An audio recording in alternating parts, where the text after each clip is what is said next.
বন্ধুরা, এই ভিডিওতে আইপিএল ইন্ডিয়ান ক্রিকেট নিয়ে কিছু গুরুত্বপূর্ণ আপডেট দেবো। যেমন কেকেআর এর সমস্ত ফ্র্যাঞ্চাইজি, যেমন কেকেআর, এলএকেআর, টিকেআর, সমস্ত ফ্র্যাঞ্চাইজি কিন্তু বিগত কিছু সিজন ধরে খারাপ পারফরমেন্স করছে। এর অ্যাকচুয়াল কারণ কি? কেকেআর তারা কি সত্যি সঞ্জু স্যামসনকে নেবে? তার পাশাপাশি কলকাতা কিন্তু সুনীল নারিনের মতোই একটা ভালো অলরাউন্ডার পেয়ে গেল, এবং ইংল্যান্ড ভার্সেস ইন্ডিয়া টেস্ট সিরিজে কে জিতবে সমস্তটাই আপনাদের জানাবো। তাই বন্ধুরা, ভিডিওটা শেষ পর্যন্ত দেখবেন, এবং যারা চ্যানেল নতুন আছেন সকলকে একটাই অনুরোধ করে রাখবো, যেহেতু এইখানে আপনারা খেলার সমস্ত রকম আপডেটস পেয়ে যাবেন, তারা অবশ্যই পাবলিক ভিউ কলকাতা চ্যানেলটিকে সাবস্ক্রাইব করে বেল আইকন প্রেস করে অল করে রাখবেন। তাহলে বন্ধুরা, সর্বপ্রথমে বলি, কেকেআর এর সমস্ত ফ্র্যাঞ্চাইজি যেমন Kolkata Knight Riders, Los Angeles Knight Riders, Trinbago Knight Riders, এরা কিন্তু সবাই নিজেদের লিগে খারাপ পারফরমেন্স করছে। কেকেআরও যদি ধরি, লাস্ট 7-8 সিজন ধরে খারাপ পারফরমেন্সই কিন্তু করছে। খালি একটাই সিজন গম্ভীর এসে কেকেআর এর ফরচুন বদলে দিয়েছিল। তারপরে কেকেআর আবার সেই গম্ভীর চলে যাওয়ায় কেকেআর আবার যেখানে থাকার সেখানেই থাকছে। এর সব থেকে বড় কারণ হচ্ছে কেকেআর এর টিম সিলেক্টর এবং কেকেআর এর মালিক শাহরুখ খান কোনো দায়িত্ব না নিয়ে, কেকেআর এর মতো যেখানে এত ফ্যান্স আছে, এত লোক কেকেআরকে ভালোবাসে, শাহরুখ খান সেই সমস্ত দায়িত্ব ভেঙ্কি মাহেশ্বরের হাতে দিয়ে চলে গেছে, এবং ভেঙ্কি মাহেশ্বর এই মুহূর্তে কেকেআরকে নিজের দলই ভেবে নিয়েছে।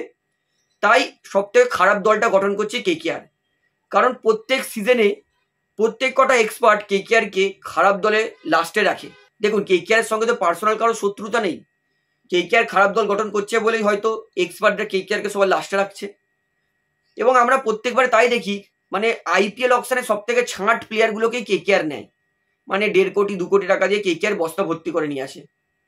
তো এর সব থেকে বড় কারণ হচ্ছে শাহরুখ খান, জুই চাওলা খুবই ভরসা করে ভেঙ্কি মহেশ্বরের হাতে টিমটা দিয়ে গেছে, আর ভেঙ্কি মহেশ্বর এই মুহূর্তে কেকেআরকে ডোবাচ্ছে। শুধু কেকেআর নয়, Los Angeles Knight Riders, Trinbago Knight Riders, সেখানেও কিন্তু ভেঙ্কি মহেশ্বর আর ডুয়েন ব্রাভো মানে ডিজে ব্রাভো, এদের দুজনের কিন্তু কম্বিনেশন কেকেআরকে ডুবিয়েই যাচ্ছে। কারণ আমরা এত ফ্যান্স কেকেআর এর জন্য গলা ফাটাই, কিন্তু কেকেআর এর মালিক শাহরুখ খান, তারই কোনো ভূক্ষেপ নেই। তো প্রত্যেক বছর কি আমরা কেকেআর কে সাপোর্ট করে ইনসাল্টিং ফিল হওয়ার জন্য করব? তো আমি মনে করি কেকেআর এর ইমিডিয়েটলি ডিজে ব্রাভো আর ভেঙ্কি মহেশ্বরের এই জুটিটাকে বাদ দিয়ে নতুন জুটি আনা উচিত। তো এই বিষয়ে আপনার বক্তব্যটা কি, সেটা আমাকে অবশ্যই কমেন্টে জানাবেন। এইবারে বলি, কলকাতা নাইট রাইডার্স দল সঞ্জু স্যামসনকে নেবে, এই আপডেটটা কিন্তু প্রায় 2 সপ্তাহ ধরে চলেই যাচ্ছে। তো ফাইনালি এই বিষয়ে আমি খোঁজ খবর করেছি। তো সঞ্জু স্যামসং এবং রাজস্থান রয়্যালসের মধ্যে কিন্তু সম্পর্ক পুরোপুরি ঠিক নয়। তো বর্তমানে যতদূর জানা গেছে যে, এবং মনে হচ্ছে যে সঞ্জু স্যামসং আর রাজস্থান রয়্যালসে কন্টিনিউ করবে না। এবং আমরা সবাই জানি কেকেআর দল কিন্তু একটা ভালো উইকেট কিপার ব্যাটসম্যান এবং ক্যাপ্টেন খুঁজছে। তাই সবাই এটা অনুমান করছে যে কেকেআর সঞ্জু স্যামসংয়ের জন্য ঝাঁপাতে পারে, বা ট্রেড উইন্ডোতে সঞ্জু স্যামসংকে নিতে পারে। দেখুন, এর পসিবিলিটিস কিন্তু প্রচুর আছে, কারণ সত্যি কেকেআর কিন্তু একটা ভালো উইকেট কিপার ব্যাটসম্যান এবং ওপেনার এবং ক্যাপ্টেন খুঁজছে, এবং সঞ্জু স্যামসং কিন্তু সবকটাই উইকেট কিপার ব্যাটসম্যান, ওপেনার এবং ক্যাপ্টেন এবং ভারতীয়। মানে কেকেআর যাকে খুঁজছিল, সঞ্জু স্যামসং কিন্তু সেই প্লেয়ারটাই।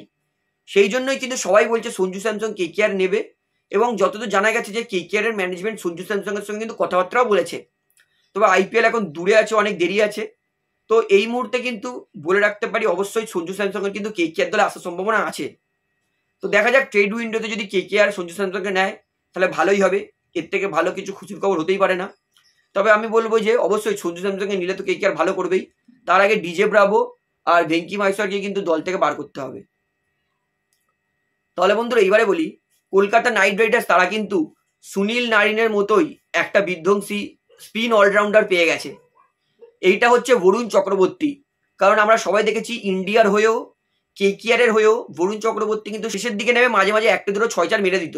এবং টিএনপিএল এও কিন্তু বরুণ চক্রবর্তী কিছুদিন আগে 2 বলে 7 রান বাকি ছিল, সেই জায়গায় কিন্তু 2 বলে 10 রান করে তিনি তার দলকে জিতিয়েছেন। এবং টিএনপিএল এ কিন্তু ইন্টারভিউতে বরুণ চক্রবর্তী বলেওছেন যে আমার টার্গেট হচ্ছে আমি নিজের ব্যাটিংটাকে মজবুত করব, কারণ বর্তমান ক্রিকেট যদি তোমাকে থাকতে হয় তাহলে শুধু একটা ডিপার্টমেন্টে কাজ করে তোমাকে হবে না, তোমাকে ভালো বোলিং এর পাশাপাশি নয় ভালো ফিল্ডিং নয় ভালো ব্যাটিং করতে হবে। তাই আমি চেষ্টা করছি যাতে ব্যাটিং এর দিকটা আমার আরেকটু বেটার হয়। দেখুন, আমি বলছি না যে আমি খুব ভালো ব্যাটসম্যান হব যে 20 বলে 50 করবে, না। আমার কাজ থাকবে যেন আমি আমার দলের জন্য 10 বলে 25 রান 20 রান করে দিতে পারি, অর্থাৎ একটা ভালো ইম্প্যাক্টফুল ব্যাটিং যাতে করতে পারি। অর্থাৎ কেকেআর কিন্তু সুনীল নারিন তার মতোই কিন্তু আরো এক বিধ্বংসী অলরাউন্ডার পেয়ে যাচ্ছে, সেটা বরুণ চক্রবর্তী। কারণ স্পিনের দিক থেকে কিন্তু বরুণ চক্রবর্তী আর সুনীল নারিন অনেকটাই সিমিলার।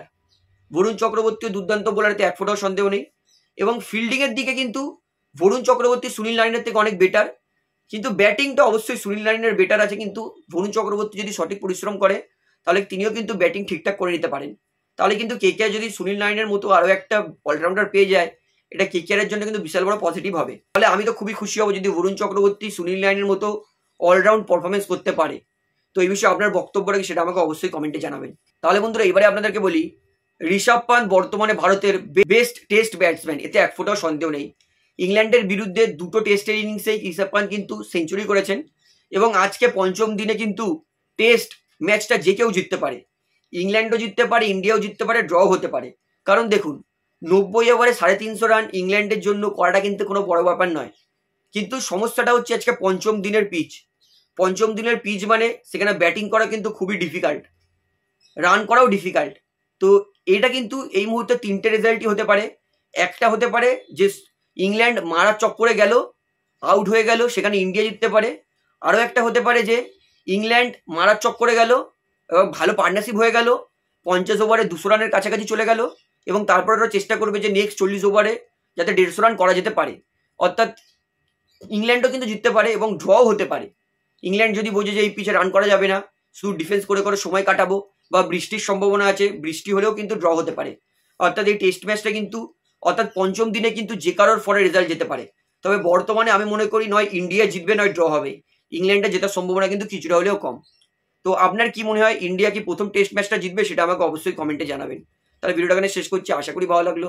তো ভিডিওটি ভালো লাগলে অবশ্যই লাইক করুন, কমেন্ট করুন, শেয়ার করুন, এবং চ্যানেল নতুন আছেন সকলকে একটা অনুরোধ করে রাখবো, যেহেতু এখানে আপনার খেলার সমস্ত রকম আপডেটস পেয়ে যাবেন, তারা অবশ্যই পাবলিক ভিউ কলকাতা চ্যানেলটিকে সাবস্ক্রাইব করে বেল আইকন প্রেস করে অল করে রাখবেন। ধন্যবাদ।